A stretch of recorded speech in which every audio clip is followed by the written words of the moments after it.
Welcome to the Actors Studio of Cape Cod. I'm your host, Kevin Lassett, and I'm also the instructor for the ongoing acting classes that are taking place right here in Sandwich and beautiful Cape Cod.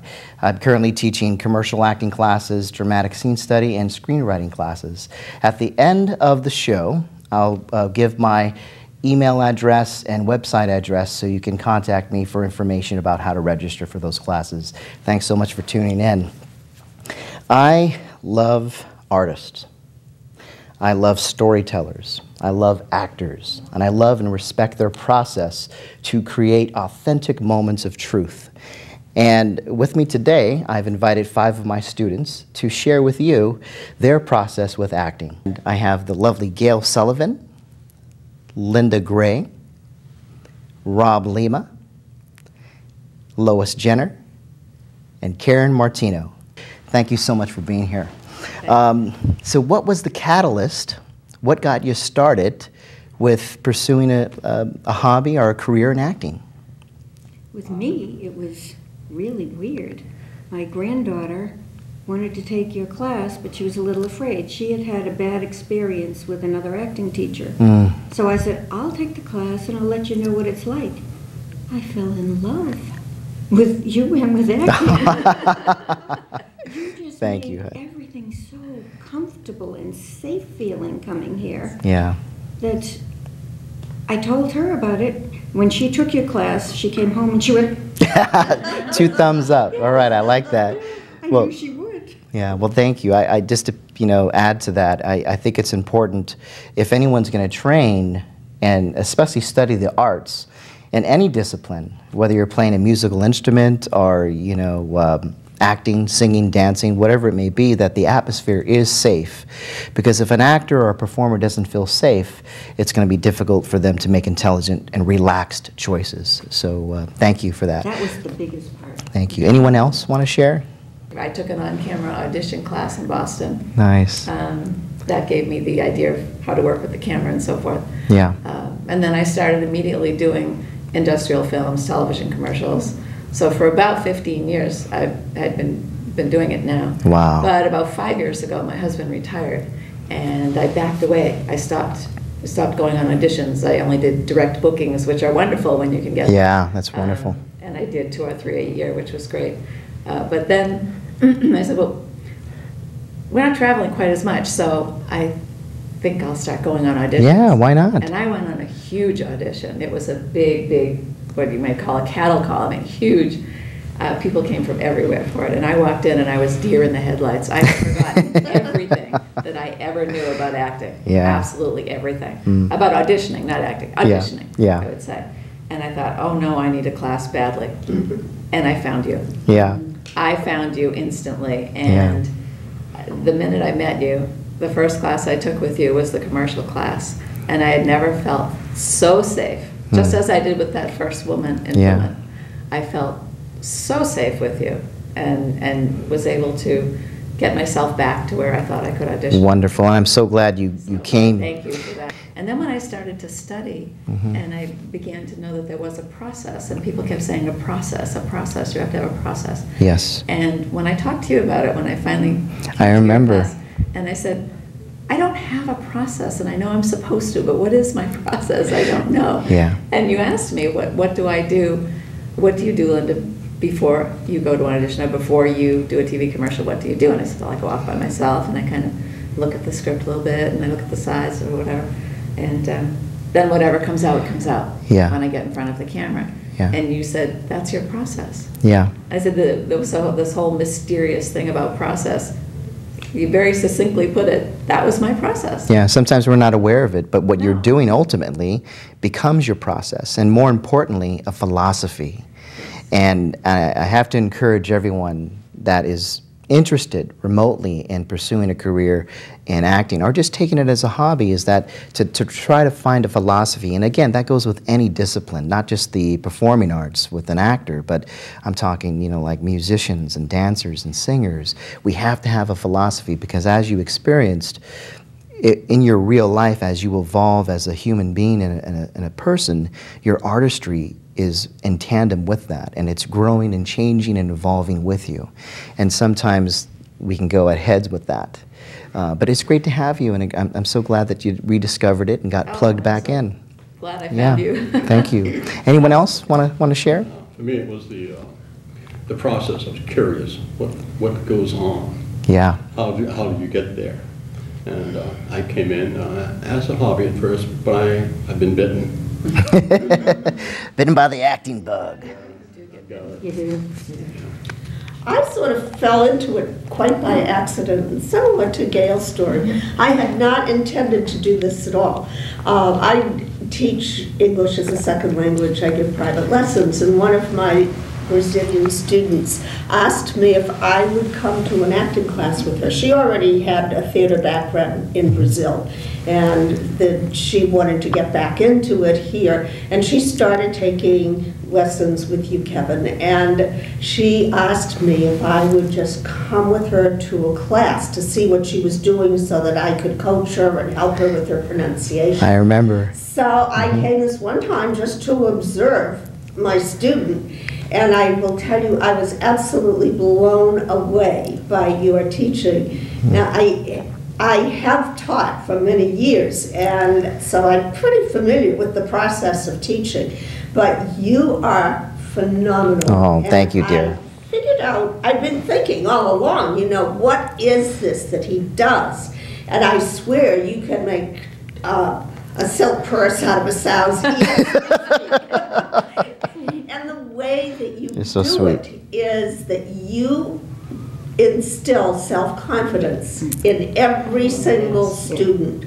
I have never heard you say one negative thing. I have never heard you correct anybody, and you do it all by positive reinforcement, and you really, so that it builds self-esteem, it builds self-confidence, and I've seen this process work in many of your beginning classes. Oh, thank you, Lois. And I wish that everybody who is basing a career in teaching could observe you, because you really have the gift. Oh, thank you. Well, if I can just expand on that, again, it's getting back to that safety, you know, and making people feel safe.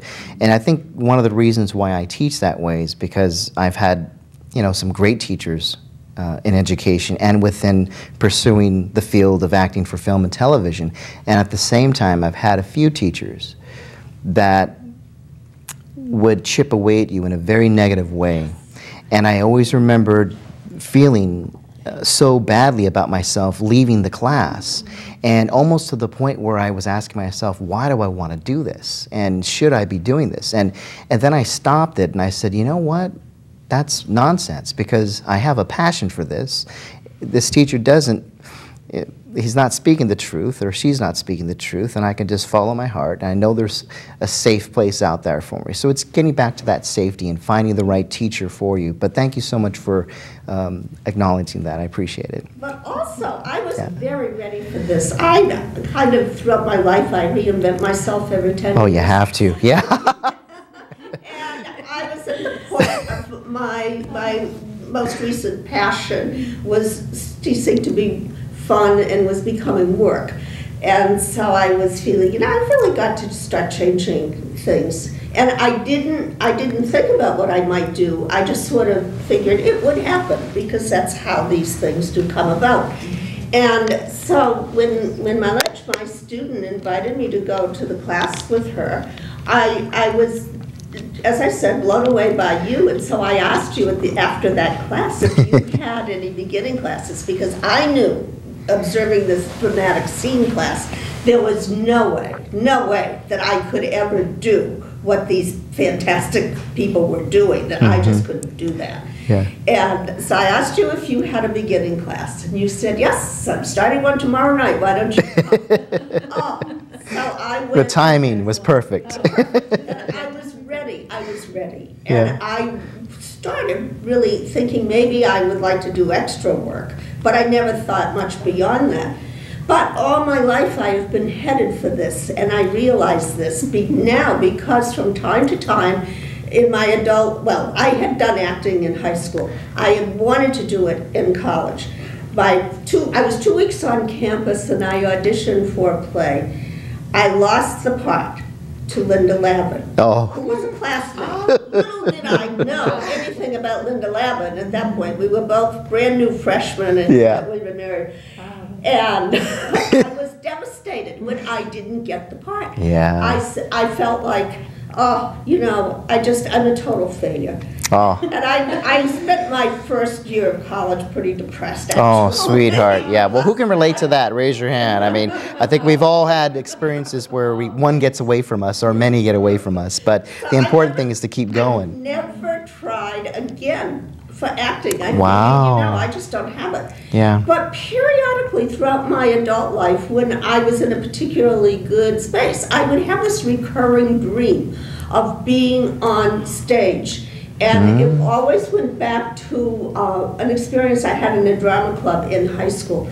And being on stage and knowing all my lines and feeling just absolutely fantastic. And the thing of it is, I would keep getting this dream, but I never thought about it afterward. I would wake up and it was Wow. something that was gone from me. Yeah, isn't that something? And so, but I feel like, you know, I just evolved. Yeah. I evolved into this and everything just fell right into place for me. Yeah, there are no accidents, you know, and it sounds like to me your journey was just the way it needed to be, and it guided you to me and to the classes. And it's funny how the subconscious works, right? And with acting, you really have to trust the subconscious as well, because that will give you subtext for your character as well. So it's just great to hear that the dreams were still echoing in your mind to remind you where the heart wants to be, and I'm so glad you found the classes. Karen, what about you? What brought you into way acting? Back when I was a little girl, somewhere in there, I thought I would love to be an actress, probably like a lot of little girls do. And I was given my first opportunity when I was in the 4th grade, about 2 days before we were going to do this. My teacher said we're going to read a little play to the kindergarten children, and I was given the lead role. Cool. But I decided that I was going to memorize the lines, even though she told us we're just going to read the play. And I failed miserably. So early on, I couldn't remember a word, and I gave up. I was afraid after that. Oh. So then when I was in college, which was when I was in my 30s, I was given the opportunity to have a part in Our Town. But I was afraid to take a real part, so I had a couple of one-liners out in the audience, being an irate person, and that was about the most I would take on, because I did have that fear. And it was the most fun thing I had ever done in my life. Wonderful. And then, you know, busy raising my children and everything, I just thought, you know, it was a one-shot deal and I was done. And then I was one of those girls that was, I always say I was discovered in the coffee shop. I was at Starbucks and overheard a conversation that somebody was having about Our Town. And I just simply asked, oh, where is that going to be? And I met a wonderful man who gave me the opportunity to actually be in Our Town and have a part. So there I was, so late in life, back on stage, and again, I just loved it. And the role that I had was a nice role for my first, and I had to actually speak to the audience and make people laugh. I was crying real tears, and I was just Beautiful. having a ball. And at the end, one of my fellow castmates, who I really respected, said to me, "What's it like having the audience in the palm of your hand like that?" It's so great. I just want to do it over and over again. It is. So anyway, while I was there, I met a bunch of people that encouraged me to go on and be in a musical. And then I discovered that I could sing. And I was strongly encouraged to take voice lessons. So now not only do I act, but I sing. And the same people encouraged me to come take Kevin's lessons. I didn't know he was here, and I didn't know the studio was coming, so I thought, well, they gave me great advice about being in the musical, so I might as well give this a shot.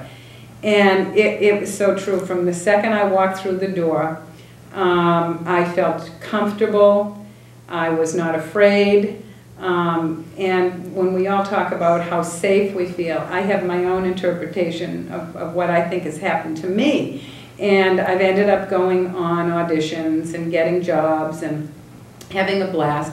But what this class has done is that when I get there, I'm already experienced. I'm an experienced actress who is experienced at auditioning. There you go. Because that's what we do in this class. We do it in front of the camera, And we have the extra added benefit of actually seeing ourselves in action, so we know what we look like. And Kevin, you do have a gift. Oh, thank you, dear. You read people like nobody else I know. Oh. And you give us our challenges based on what you see in each one of us. And I take private lessons from Kevin now, and I walked through the door and he gave me my first script, and I thought, wow, if I can scream and yell at him and swear at him. Yeah, that's right. I think in my mock audition, and it took me by surprise, I even hit him. Yeah.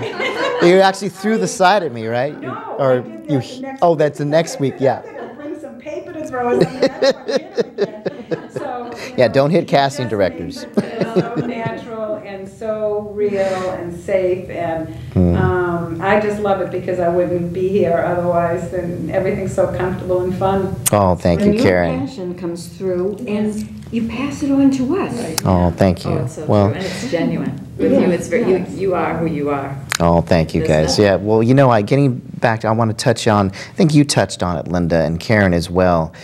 You said the acting, you know, you experienced the acting component, and then the audition is something unique to itself. So there's two different things, really. You know, there's the acting artistry of what we do as a performer to speak truth and make organic moments and moments of authenticity, and then the art of auditioning. Oh, yeah. Oh my Lord, it's so, talk about getting in your head and hearing the negative voices. Am I handsome enough, tall enough, pretty enough, or cool enough, or whatever, you know, and that negative talk can come into your head and just get in the way of intelligent choices. So there are really two different things, and the important thing about finding an acting class, whether you're going to just do it to connect socially or pursue it professionally, is it gives the actor and performer time to get used to the process of auditioning. Because no matter how good you are, you know, in the shower or in your car, you know, or with the rehearsed role that you already won and got to rehearse for 3 months if you're doing a show. But for film and television, the auditions come like a flash, and you got to land that impact and shift the atmosphere immediately.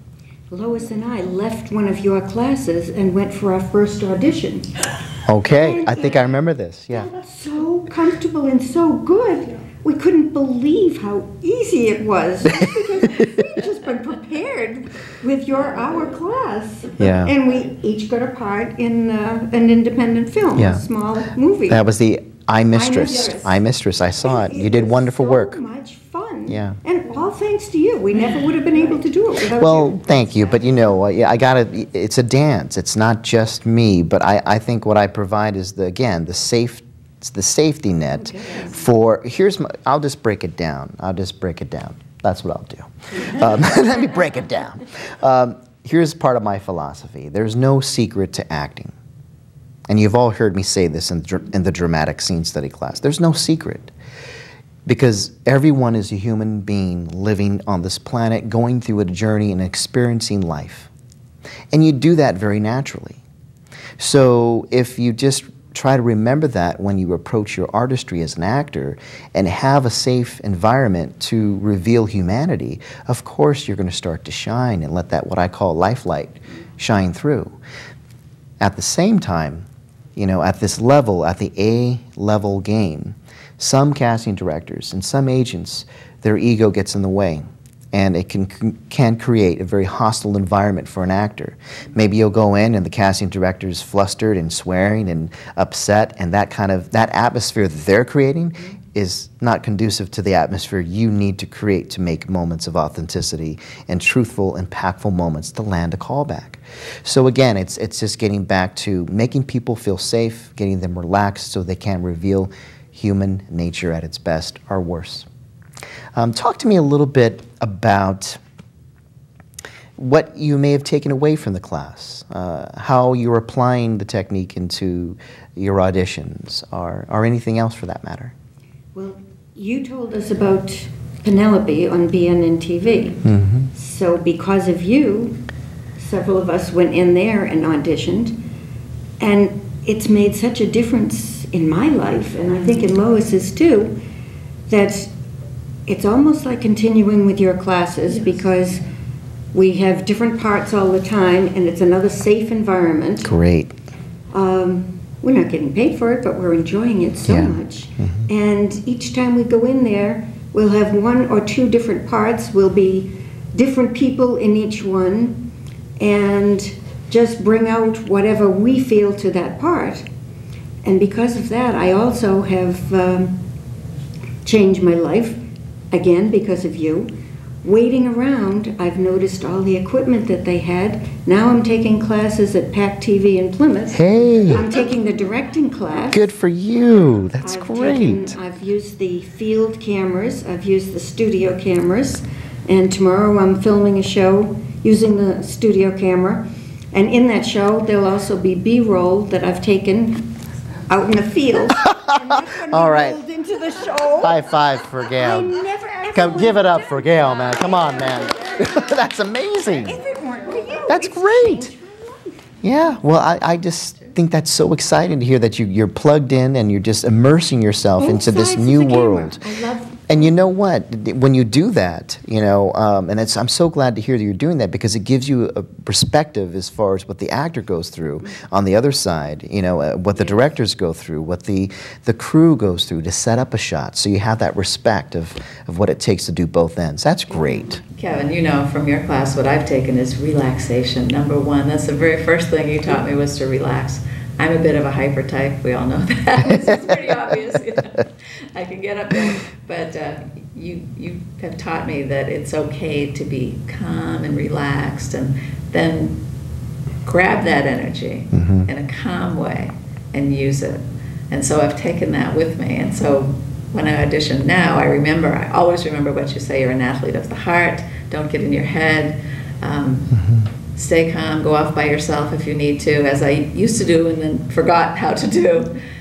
But you've brought that all back and more. Oh, and thank you. so you've just given me so much more self-confidence and to be who I can be. That's great. And so I'm just so thankful for having met you and taking your classes. Oh, And likewise. I continue to take your classes because they're just great. Oh, they're thank just you. Fabulous. I call what you just described controlled energy. Yes. Because when you go to any audition, of course you're going to be nervous because you want to do well, you want the role, and especially if you're at the A-level game where you're making a living out of it, you got to pay the mortgage. So the intensity is just out of control, and you can be in your head. So it's important to, like you just described, to breathe and relax so you can appear relaxed in a very unrelaxed environment to make. Even though the insides are going. Yeah, but you're just kind of But that deep calming. breathing does. It helps. It really does help a great deal. Yeah, that's great to hear. And I take you with me to all of my auditions. So Oh. you're kind of there.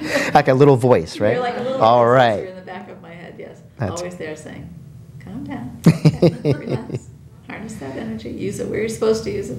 Great. And so that works. And I thank Wonderful. you very much for that. Oh, thank you. Likewise. I think what I've taken away from it is the ability to have fun. That I tend to be a workaholic. And I certainly, all during my teaching career as a public school teacher, I worked 24 hours a day, 7 days a week. Yeah. During the school year, and then I always took courses and studied during the summer and traveled. But I have never really had great fun, except that I found this, and what it has given me so much pleasure, and I just have so much fun with it. Yeah. Well, so much fun. Didn't you start a movie group? Can you talk a little bit about Yes. your movie club?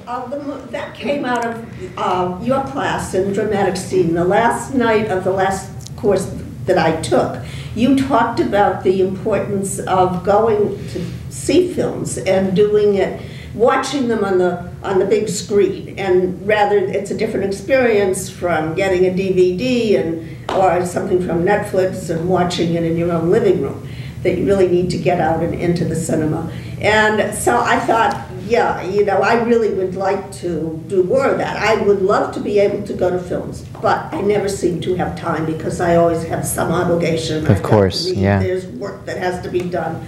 So this was a good excuse for me to get out and go and watch movies. And then I thought about the experience of when you go to a movie, which you usually go with another person, and you have this intense experience watching the film. You're both totally immersed in it. but for some strange reason, you leave the theater and you never mention it. You get right back into your life and you talk about other things. And I feel as if you're really missing part of the experience when you just had this great experience, but why don't you talk about it? Definitely. And you don't. And so I thought about running something like a book club.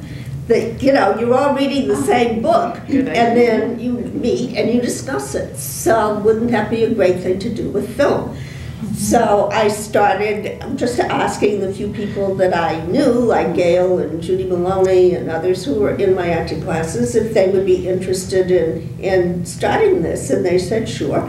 So I made up a list of people who were in my classes that I thought would be interested in this, and set it up so that they could, in a very loose way, recommend a film that several people could go to if they're available, and then go out afterwards for something to eat and discuss the film. Beautiful. And I thought this would really, and people were really interested. The more people that I mentioned this to, the more wanted to do it. Well, in the process of doing this, I discovered Plymouth Cinema at Plymouth Plantation. Yeah. And that is the best resource, so far as I'm concerned, on the entire South Shore. I had lived in Boston, right around the corner from Exeter Theater, many years. And then when that closed, I became an aficionado of the Nickelodeon in Kenmore Square, and that closed. And then I started going to West Newton, which still is operating and has a lot of foreign films and independent films. And I really was missing this when I moved to Duxbury, and there was nothing like that around here. And I really, really missed it. And then I discovered Plymouth Cinema. It's doing all these independent films, foreign films. And so I will say I go every single week. I don't miss a film. God bless you. That's great. But she's got me as a convert. So I always send out, I have an email mailing list that I let people know what's playing there, and sometimes I add a few comments, sort of like a little mini blog. But I need to get more people to get out and go to Plymouth Cinema, because it's so few people attend. I went one night recently with Marlette and her husband, and there was only one other couple in the entire audience. Okay. Sometimes there are only 4 other people. I know. And people don't know about it. Okay, well, hopefully this show will help get the word out, you know? Oh, I'm trying. Because the show plays here and it plays in Plymouth, so hopefully more people will go out and support it. But it's just a wonderful thing that you've had the initiative to start and maintain and talk about an actor's process. What I love is that you're getting out into the cinema, again, because it is something different happens. There's a magic and mystery and a beauty, and it's kind of a romantic relationship to sit there. At least it is for me, you know. That's why I love movies. You know, you go and you get your popcorn, your cherry Coke, and you sit down and watch magic happen before your eyes. And I think it's really important to go afterwards to continue to talk about it. To discuss it after. To discuss the actor's process, the moments. Right. And people who've been in your classes, because you can look for specific things. I always look for definitely. Those, change of atmosphere and the meaningful pauses, and how I'm aware of things now in watching a film that I would never have noticed before. Yeah, well, speaking of that, on that note, what I'd love to do right now is share some of your scenes from the acting class. And again, before I share these scenes, I do want to give some framework for the scenes and for the classes. Now, keep in mind the class is divided into 2 different categories: mock auditions and prepared scenes. And the reason why I work this way is because it's really important that if you're going to train in acting for film and TV, that there's some component of auditioning, because let's face it, if you don't audition well, like I've already spoken about, it's going to be difficult for you to get work. So I think everyone's sample tonight, it just happened to be a mock audition. So we're going to see nothing but mock auditions, which is pretty impressive because keep in mind when you see these scenes, they've had maybe 10 to 12 minutes of prep time with the material, with their sides to make intelligent choices that land emotional impact. So our first one up out of the gate will be Gail Sullivan.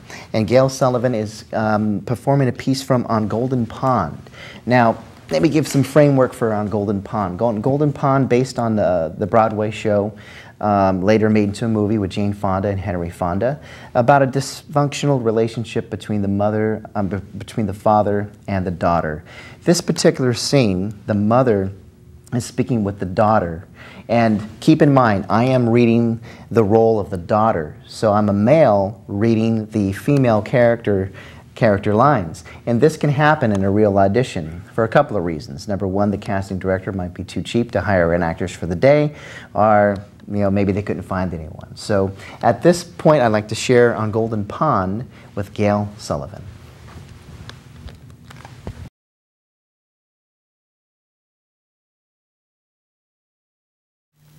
I don't think I've ever grown up on Golden Pond. Do you understand? No. No? I don't think I understand. It doesn't matter. I act like a big person everywhere else. I am in charge of Los Angeles, and I come here and I feel like a little fat girl. That's because your father said that. No, my father is a goddamn bastard. Come on, Charles. What's your language? Why? Are you gonna wash my mouth out with soap? That was a rather bizarre custom, huh?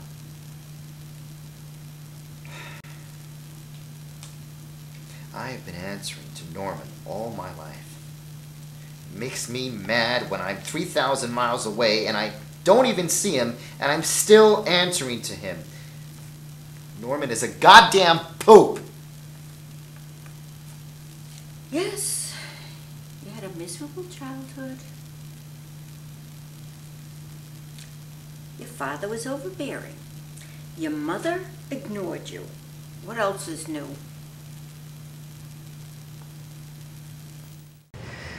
So Gail, wonderful work with your mock audition. Now what I want to just touch on that was just so wonderful with your choices that you were making was the eyes and your reaction to when I was doing a lot of the speaking. Because remember, with this medium, acting is reacting.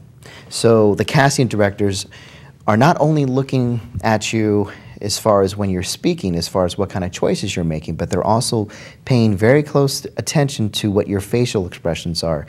And in this scene, I picked this one because you did such a wonderful job conveying emotion through your eyes, even inflection in your voice. But watching this, I know it's been some time since you've seen it. What are your thoughts watching the work for this, this mock audition? I was very surprised. I did not remember those reactions in my face, to tell you the truth. All I remembered was trying to remember those lines and, oh my God, am I going to be able to do this? And so I was surprised that I was reacting to you rather than just thinking, what's my next line? Yeah. I call that being in the moment. You know, I mean, it's important to be in the moment. And again, with an audition, even in a class setting, it can be nerve-wracking because you do want to get the lines right. You're trying to think of intelligent choices to make. You're trying to be authentic, trying to be emotional, and land impact. Not an easy thing to do. And certainly not enough time to have memorized the lines. Of course. When you're practicing. And like I said, all mock auditions that I have my students go through, it's about 10 to 12 minutes prep time, so very little time to prepare to make those kind of intelligent choices. Great work, great work. Our next scene will be from a scene from Cocoon with Linda Gray. Now, to give you a little framework with Cocoon, it's a movie about a group of aliens that have come back to planet Earth to retrieve several cocoons. And in the cocoons are their alien compadres. And what happens is they store these cocoons in a neighborhood inside a pool. group of senior citizens discover the pool and want to exercise and have a good time, they start swimming around with these cocoons. Well, it's kind of like discovering the fountain of youth, and these males have been plugged in with more energy and a gust for life. However, it comes at a cost. Linda's character's husband is feeling quite invigorated and youthful again, and he had an affair. And in this scene, Linda's character is having a discussion with her husband. And this is the work from Cocoon with Linda Gray.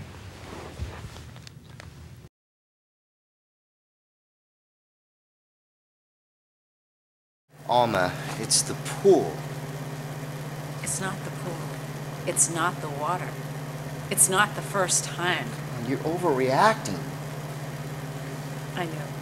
I always knew. I just pretended to be stupid, and I guess I really was. Oh. But you're the stupid one, because things have been good between us. Nothing has changed, Alma. Oh, Just go because- home, Joe. Don't make yourself any more ridiculous than you already are. I'm happy that you're going to live, but I've got to live too.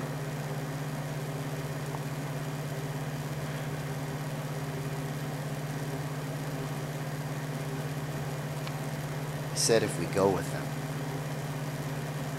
we'll live forever. Well, that's good. It's going to take you an eternity to forgive me. I'm sorry, Alma. I guess I'm being ridiculous. I'm sorry. I love you. You're my whole life, and I want to go, but if it's a choice of only 6 more months with you or living forever by myself,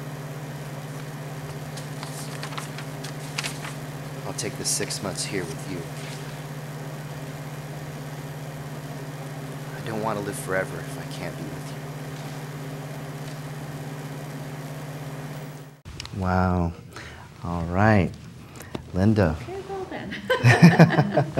I haven't seen that for quite a while. Yeah, I did feel very much in the moment in that scene, and I don't know what part of my life I was drawing on to do that, but I was drawing on something, obviously. And of course, having the luxury of playing to you, acting to you, or reacting to you was indeed a luxury, because you are such a good actor. Oh, thank you. So I thank you for that. That's what helped make that scene what it was. Yeah. I do wish I had been a little more physical, because I am more of a physical person, and I think that person may have moved more, and I sort of just stayed in the same place. Little movements here and there. Yeah. Mostly it was the facial expression, which definitely. I thought was. Oh, you hit it. Yeah, and you know, another thing too that I just want to touch on, it's not, you know, again, talking about the controlled energy. Right. It's not always about, you know, filling your hands around or getting too physical, especially for a scene like this, because it is a pretty intimate scene. She's upset, so she's, you know, full of anger and hurt and betrayal. And I think your choices landed really truthfully. And especially when your husband was communicating what happened. I remember this, filming this, and my camera doesn't pick up all the great details like, you know, studio cameras can. But let me just tell you this, I do remember as I was going on with the dialogue that your eyes actually got teary-eyed and were glistening with tears. Yes, I remember too. Yeah. And I don't know what stopped them from falling, because they were so there. Yeah. And at one point I realized that they weren't going to be falling tears, and I wanted them to be. And so I tried a little trick. What did you do? I don't even... You probably didn't. I didn't notice. I did not blink. Oh, okay. And if you keep your eyes open long enough, they will become watery. Yeah, and so and you're... so I was already there. I had arrived at the moment I wanted to be at. Yeah. But it wasn't going as far as I wanted it to, and so I just said, I'm just going to keep my eyes open while I'm doing that. Subconsciously, that just happened. The tears still didn't fall, but yes, they were. Well, that's a great. I remember that. Yeah, it's a great choice, because it did land the impact, and it was very vulnerable. And if anything, you got to remember, with scenes like this, it's our job to really hit that vulnerability Otherwise, it's really difficult to get a call back. And that was just great work. Great work. And you do have to come back from something like that when it's that emotional. Oh, yeah. I remember walking then off the stage and whew, okay, all right. Back to normal now. Yeah. It does. It's an You have emotional to. drain. It is. Acting is very emotional. You have to. I call that getting grounded. You've got to, after you. And every actor has their own technique and philosophy with this. But some actors can stay in the room. Other actors need to walk around, and some actors put water in their face. But you got to leave that world that you created, because even though we try desperately to create moments of authenticity and truth, and we're, falling on some truthful things that may have happened in our lives, it is still make-believe and pretend. So we have to protect ourselves, as an artist. Yeah, we do. Yeah. And you learn that pretty quickly. You have to. You do learn it. Yeah. You can't Well, get again, around. great work, hon. Thank you, Kevin. Our next scene is going to be from Mr. Rob Lima. And this scene is from the movie Meet Joe Black. Now, I'll give you a little framework with Meet Joe Black. It's a remake of Death Takes a Holiday. And in this scene, Rob Lima is playing the role that Anthony Hopkins played. And in this scene, death hasn't made his presence known yet. In this scene, it's a very intimate scene between him and his daughter, and how he feels about his daughter's choice of marrying a man. So this is a scene with Mr. Rob Lima and Meet Joe Black.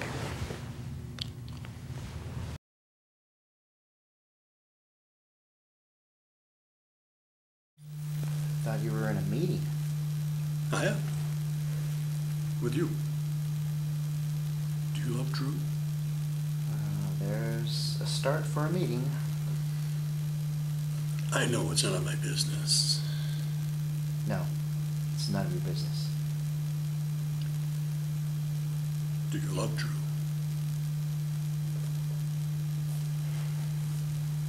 You mean like you love Mom? Forget about me and Mom. Are you going to marry him? Probably. Don't get carried away. Uh-oh. Susan, you're a hell of a woman. You've got a great career. You're beautiful. And your daughter is... And I'm your daughter, and no man will ever be good enough for me, right? Well, I wasn't going to say that. Well, what were you going to say? Listen, I'm crazy about the guy. He's smart. He's aggressive. He could carry Paris communications into the 21st century. And me along with it. So what's wrong with that? That's for me. I'm talking about you.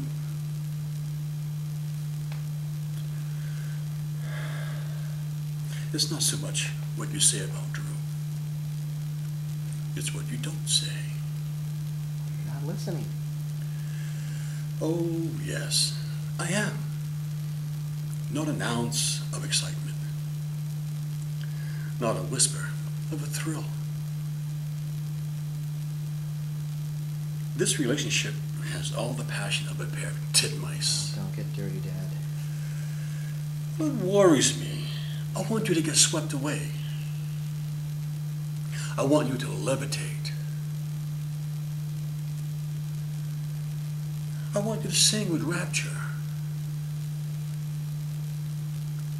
and dance like a dervish. That's all? Be deliriously happy, or at least leave yourself open to be. Be deliriously happy. I'm going to do my utmost. All right.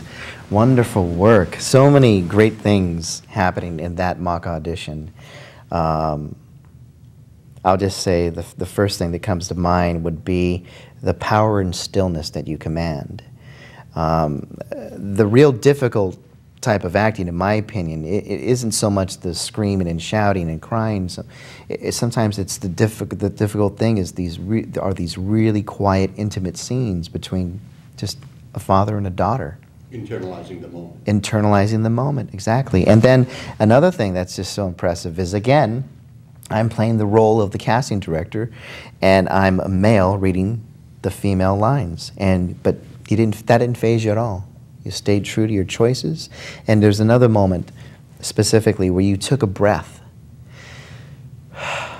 and then you went on with the line, well, Drew, and then you continued the scene. But that breath, I tell you, so many times I see actors not breathe on stage and on film, and they look so stiff. But when an actor breathes in the appropriate places, it just brings all this humanity forth. So, great job. And I love the big smile at the end there, too. That didn't hurt at all. So what are your thoughts watching the work? I'm still in the process of learning, and I'll probably not get out there until I'm ready to go. Maybe another 2 years. I'm waiting for the studio to come up. Yeah, yeah.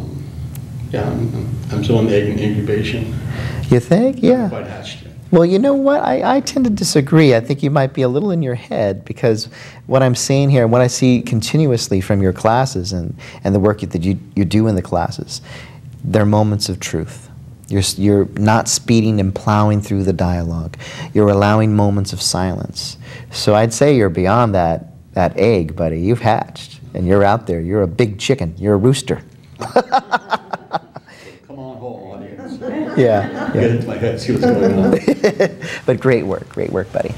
Our next scene is going to be from Lois Jenner, and this is a scene from the movie Away from Her.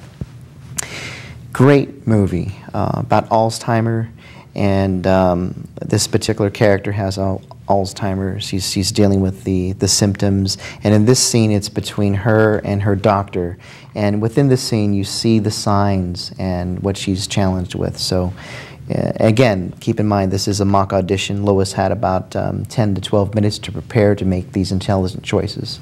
So here we go with Away from Her with Lois Jenner.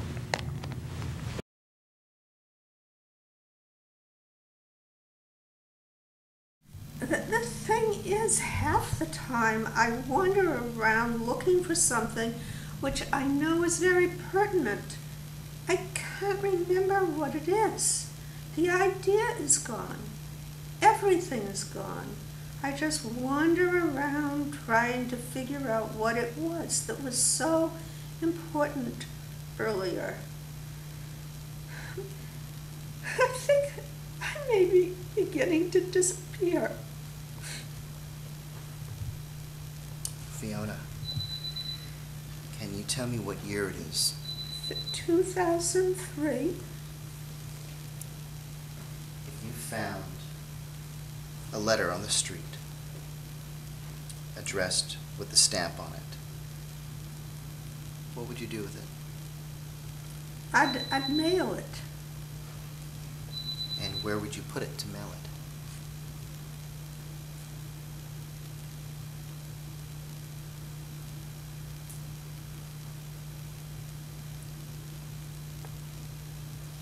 And if there was a fire in a movie theater and you were the first person to spot that fire, what would you do? Oh, well, we don't go to movies very much these days. All those multiplexes playing the same garbage.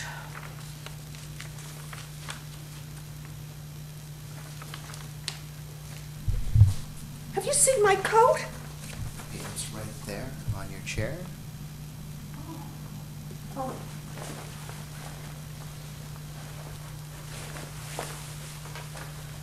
Fiona, would you mind if I ask you a few more questions? Can you please take a seat? Just feeling a little cold, that's all. All right. Wonderful work, Lois. Wonderful work. So many things just jumped to my mind as I watched that audition. And again, it is a mock audition, just powerful choices. What we do as actors, it's to expose humanity and reveal humanity. This was a very vulnerable scene. And why it lands impact in a positive way and changes the atmosphere are for these reasons. The vulnerability in your voice You know, especially on the delivery of the line, I feel like I may be beginning to disappear. That's not scripted, you know, start to try to cry here at all. There's no indications that an actor would do that. I mean, these are choices that Lois is making uniquely to herself and as an artist. And then as the scene goes on, you know, your choices to show how you're handling and just responding to this disease. I mean, it was just riveting. Because you shut down, but even though you shut down, you were still full of energy. And we saw you trail off and drift off. And I thought that was just a really intelligent choice. Just great work, sweetheart. And another thing that was, you know, in your favor too was the annoying door of the chimes opening because the front door, someone was coming in and out of the door, and that didn't faze you. It didn't pull you out of the moment. And it happened like 3 different times, and you stayed in character. You didn't break character. So good concentration. Let's talk to us about your process. Well, I think this was a very easy part for me to play. I don't know why. I could identify with the character. I mean, how many times do I walk into a room and say, what did I come in here for? What did I looking for? Oh my God, am I getting Alzheimer's? No. But yeah. So, and it just, something happens to me when I get in front of the camera. And yeah. I can't explain why or how, but I'm no longer myself. I become this person. And so the things that I do, I don't make conscious choices. I'm just being that person, yeah. and doing what that person would do in that situation. I call it being in the moment, you know, and that was just so evident that you were completely immersed in the moment of what that character was going through. And sometimes, you know, with an audition, you can be so in your head that you're not open to choices or ideas, but you were very relaxed, which brought forth the natural physicality that you brought to the scene. That was a great audition. Thank you. Our next scene will be with Karen Martino, and this is a scene from the movie Knights of Rodanthe. Great movie about a woman who is divorced from her husband. She decides to get away and go to her friend's hotel and take care of it while the friend's away. But she gets a visitor, gets one guest at the hotel. Long story short, she ends up falling in love with the guest. And she's got a decision to make. Does she go back with her ex-husband, or does she continue this new relationship with this new man? Now, in this particular scene, the reason why this gentleman has rented out one of the rooms in the hotel is to try to make amends with one of his patients. He's a plastic surgeon, and he lost someone's wife on the operating table for some pretty basic procedure. So Karen's character watches from the window of this interaction, and she's very disappointed and disgusted with this man's choice of how he's reacting to this poor man who lost his wife. So this is a scene from Knights of Rodanthe with Karen Martino.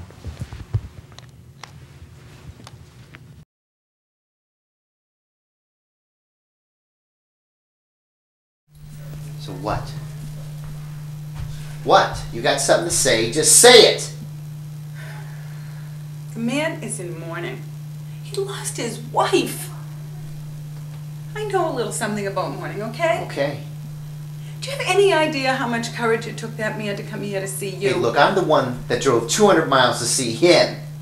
And then what? Not for 1 minute. Did you let him know you knew he'd lost anything precious?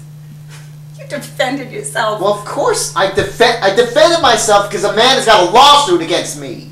Oh, is that what you're going to do when you go visit your son? Whoa, whoa, whoa. What does my son have to do with this? You know, defend yourself, protect yourself. Never mind. You don't get it. No. You don't get it. All right? You don't get it. Torelson doesn't get it. I kept going over this operation. All right? Over and over 1,000 times I went over this thinking that maybe I'd made a mistake. That maybe I wasn't as good as I need to be because I made a decision a long time ago to be the best doctor I could be. Maybe not the best husband or the best father, the best doctor, all right? And the only thing that matters is I did everything I could to save that woman's life, and that's what I came here to explain to him. He didn't want an explanation, Paul. Then what did he want from me? You have to realize that you are part of the worst thing that will ever happen to that man. He's still in that hospital room, waiting for you to come out and look him in the eye. What are you so afraid of? What are you afraid of? How long have you been married? What's that got to do with anything? You can't even remember who you really are anymore, can you, Adrian? It's all about choices, all right? You make choices, Adrian, and you chose that life, you chose that man, and now you're going to go back to him, aren't you? Aren't you? Just stop it! Just stop it! Don't lose it, lose it. That's what Stay in frame, stay in frame, stay in frame, and cut. All right, good work, good work. Just so you know, the setting's a little bit different from the studio. That's a private lesson at my house, and that's why there's the fireplace in the background. But anyway, great work, Karen. So many wonderful things are happening in that. And again, that's a mock audition, so you did just a wonderful job. Oh, wait a minute, was that a prepared scene? That was a prepared scene. You were completely off book, so you had about a week's time to prepare for that moment. But let me tell you what I saw. I saw, you know, we are complex creatures. We are a complex species. You know, we're not just one emotion. We are multi-layered. And in this prepared scene, I saw regret, I saw sadness, I saw betrayal, I saw anger. We felt all these emotions. And I'm so proud of you because the strength of your artistry is evident when the other scene partner goes off this monologue, right? Well, an actor has a choice. You can check out or be awkward. And what do I do with my hands and how do I stand? And you're out of your head. You're in your head, right? But not you.